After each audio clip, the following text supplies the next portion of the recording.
Bonjour et bienvenue dans cette vidéo. On essaiera de découvrir le concept du hacking, les différents types de hackers, mais aussi les phases du hacking. Donc c'est une des présentations les plus importantes et les plus primordiales de toutes ces certifications, cette préparation de la certification, CEH version 9. C'est ce qui va vous permettre d'enlever l'ambiguïté sur le hacking, la définition, les types de hackers, mais aussi le concept derrière ce dernier. Surtout pour les différentes personnes qui commencent directement par cette certification. Donc je conseillerais de suivre la première formation, donc hacking et sécurité niveau essentiel et hacking et sécurité niveau avancé. Sans plus tarder, le plan de la présentation est le suivant. Pendant cette présentation, nous allons pouvoir découvrir le concept du hacking, qui sont les hackers, mais aussi leur type et les différentes phases de scanning, qui sont la reconnaissance, le scanning, le gain d'accès, le maintien d'accès, mais aussi l'étape la plus importante qui est effacer les différentes traces qu'on aura pu laisser. Donc il faut savoir que le hacking et l'exploitation donc d'une vulnérabilité au niveau d'un système et le fait de pouvoir compromettre la sécurité de ce dernier afin de pouvoir récupérer un gain d'accès, donc un accès qui est non autorisé à des fins d'altération de données, de pouvoir détourner le but et le fonctionnement d'un système pour différentes motivations, donc motivations qu'on a pu découvrir lors de la précédente présentation, afin de pouvoir voler des informations, redistribuer ou encore altérer, etc., etc. Donc principalement, les différentes techniques de hacking sont exploitées de nos jours dans trois cas pardon, le cas de la vengeance, le cas de l'espionnage industriel, mais aussi dans le cas de la guerre de l'information. Donc je vous invite à toujours rester à jour dans ce sens et de pouvoir toujours garder un œil sur tout ce qui est news concernant la sécurité informatique. Qui sont donc ces hackers? Donc les hackers sont tout d'abord des personnes qui sont extrêmement intelligentes avec d'excellentes compétences techniques qui ont une habilité à créer et résoudre des problèmes. Donc on a parlé tout à l'heure de motivation de qualité. Une des qualités les plus importantes qu'un hacker doit avoir, c'est la persévérance.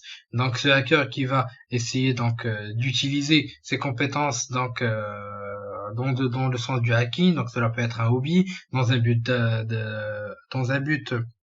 dans le but d'apprendre ou encore de détruire. Donc on a déjà parlé des différentes autres motivations pendant la précédente présentation.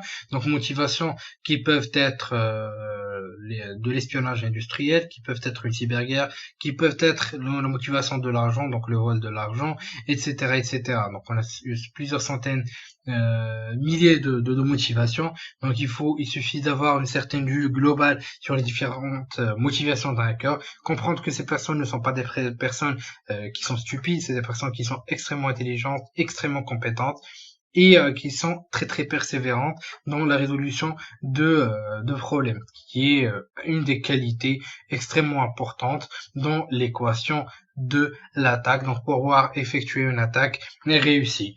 Donc on a différentes catégories d'attaques, de hackers pardon. Donc on a les black hats qui sont vraiment extraordinairement, donc c'est des gens qui sont extrêmement compétents, donc qui ont des compétences techniques extrêmes, qui vont effectuer des attaques donc par plaisir de destruction, par plaisir de faire tomber des serveurs, etc. Donc ils ont le plaisir de détruire et de mettre hors service les services. On a les white hats, donc on a d'un côté le mauvais ici, le bon côté des hackers. Donc c'est aussi des gens qui sont très très compétents et qui vont utiliser leurs compétences dans un but défensif ou dans un but de pouvoir aider les entreprises à régler leurs failles. On a donc les grey hats aussi, donc qui sont les chapeaux gris, qui sont entre les black hats et les white hats. Donc ils vont utiliser leurs compétences d'un point de vue offensif mais aussi défensif. On a les suicide hackers, donc les hackers suicidaires, donc qui vont effectuer des attaques extrêmement chaotiques et puissantes sur des infrastructures et les mettre hors service sans pour autant être donc avoir un souci concernant les risques judiciaires qu'ils rencontrent. Donc c'est des gens qui sont suicidaires, donc c'est l'équivalent des flambeurs pour les gens qui jouent au casino, bien sûr, qui vont tout gaspiller sans pouvoir se penser aux différentes conséquences qui viennent après. Donc c'est des gens qui veulent juste détruire pour le plaisir sans se soucier de ce qui vient après. Surtout pour le côté légal. On a les scripts qui disent, donc ils sont des gens, donc des hackers qui sont en train d'apprendre, donc ils vont essayer de compromettre des systèmes en utilisant des outils qui sont déjà en ligne, donc des outils qui sont déjà prêts et codés par des vrais hackers entre parenthèses. Donc on a des cyberterroristes aussi, donc c'est un type de hacker qui va donc effectuer des attaques, donc qui sont aussi des hackers très compétents, qui vont effectuer des attaques par motivation de religion ou politique. Donc c'est du terrorisme dans le monde cybernétique, donc du terrorisme informatique. Donc on a aussi les state sponsored hackers, donc les hackers sponsorisés par des États. Donc c'est des individus extrêmement compétents, donc ils vont essayer d'effectuer des attaques et de récupérer des accès à des informations top secrètes afin de pouvoir les fournir au gouvernement qui les emploie. Donc on a plusieurs hackers, entre parenthèses, qui sont des hackers mercenaires qui vont être payés afin de pouvoir récupérer des informations secrètes pour des États. Et enfin, on a les activistes qui sont des hackers qui sont motivés par tout ce qui est politique. Principalement, ils vont essayer de d'effacer ou encore de toucher à la continuité d'un site web, par exemple, d'un parti politique ou autre.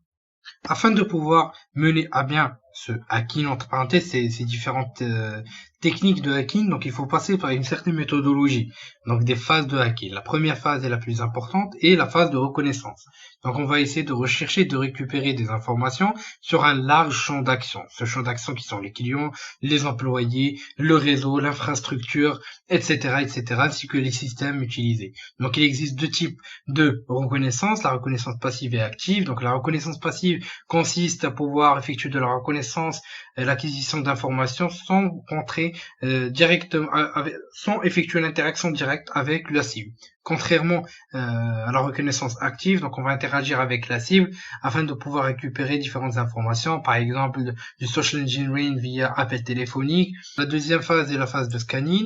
Donc la phase de scanning qui comporte 3 points importants. La phase pré-attaque.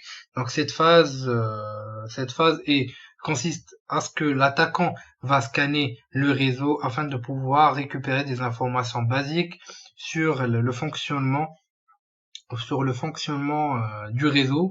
Donc plus précisément, il va se baser sur les informations qu'il a pu récupérer dans la phase précédente, qui est la phase de reconnaissance. Ensuite, on a la phase de scanning des ports, donc où le hacker va essayer d'effectuer un scanning de ports en exploitant des outils, par exemple des mappeurs réseau, des scanners de ports tels que Nmap, ou encore des scanners de vulnérabilité, etc. Vient ensuite la phase d'extraction d'informations, donc une des phases les plus importantes pour ce qui vient. Donc c'est une phase où l'attaquant va extraire les informations telles que les machines qui sont présentes au sein, donc actives au sein du réseau, le statut des ports, les informations concernant le OS, etc., afin de pouvoir lancer son attaque, donc son exploitation. Et ensuite, la phase de gain d'accès, où le hacker va effectuer une obtention d'accès au système ou application, ou encore réseau. Une fois qu'il aura accès, cela peut être avec des privilèges maximaux ou des privilèges moindres. Donc la plupart du temps, on a des privilèges moindres. Donc dans ce cas-là, le hacker va essayer d'effectuer une escalade de privilèges afin de pouvoir gagner le maximum de privilèges sur la machine. Il va effectuer cette escalade de privilèges grâce à différentes techniques telles que le cracking de mots de passe, les buffer overflow, les DOS ou encore le session hijacking. Donc cette obtention d'accès qu'il aura pu récupérer grâce à une exploitation de vulnérabilité au niveau du système d'exploitation de l'application au niveau du réseau. Ensuite vient une des phases les plus importantes, qui est le maintien d'accès. Dans la phase de maintien d'accès, donc une fois que le hacker a pu récupérer des privilèges au niveau du système cible, donc on va essayer de garder cet accès, garder ces privilèges, donc cet accès avec ces privilèges au sein de cette machine. Pour cela, on va essayer d'utiliser différentes techniques, donc utiliser des backdoors, des rootkits ou encore des trojans. Le but est de pouvoir uploader, mais aussi downloader, manipuler des informations, manipuler les systèmes, les applications, etc. comme on le souhaite et avoir un accès quand on le veut. Donc là, l'attaquant peut aussi, grâce à cette technique-là, donc une fois qu'il aura accès au système, récupérer les privilèges et donc maintenu l'accès, donc il pourra lancer d'autres attaques sur les réseaux. Donc en exploitant par exemple des méthodes de pivot, des méthodes de sniffing, donc via la machine qui a été compromise, etc. Donc il aura toujours une porte d'accès à cette machine où il aura récupéré l'accès et les privilèges, donc grâce à des backdoors, rootkits ou encore trojans. Donc c'est un accès caché qui va permettre de toujours accéder au système compromis, au réseau, au serveur, etc. grâce aux techniques dont on a parlé. Et enfin vient la phase la plus importante qui est la phase qui consiste à effacer ces traces, donc cacher ces actions plus précisément, donc suite aux différents actes malicieux qui ont été effectuer. Donc le plus important, c'est de pouvoir continuer à exploiter le système de la victime sans pour autant de lever des soupçons ou que la victime puisse détecter ou retracer un hacker, donc retracer notre attaque, retracer ce qu'on a pu faire, etc. Donc c'est pour cela qu'on va essayer de principalement effectuer plusieurs actions, donc on va pouvoir découvrir tout au long de la formation, qui vont nous permettre d'effacer nos traces sur donc la cible, donc sur la victime, afin de pouvoir éviter que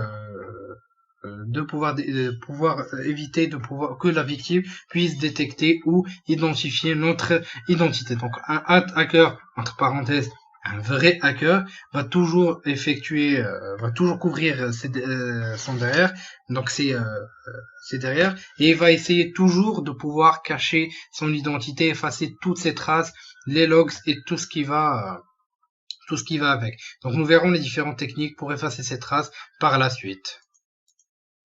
Pendant cette présentation, nous avons pu découvrir le concept, les types, mais aussi les phases du hacking, ainsi que la méthodologie du hacking de la CEH. Donc cette méthodologie qui doit être suivie, donc qui est vraiment très bien structurée. Donc une méthodologie par la suite que vous pouvez, donc dans le cas réel, que vous pouvez customiser selon vos besoins. Donc pendant la préparation à cette certification, nous allons découvrir différents outils, différentes techniques d'attaque, différents scénarios que vous devrez mettre plus tard. Donc effectuer plus de recherches, retrouver plus d'informations, donc pas plus d'outils si on veut, afin de pouvoir customiser votre méthodologie selon votre besoin. C'est très important, l'étude de votre besoin, l'étude de vos nécessités, pardon. Donc je vous dis merci de votre suivi, à la prochaine vidéo sur Alpha.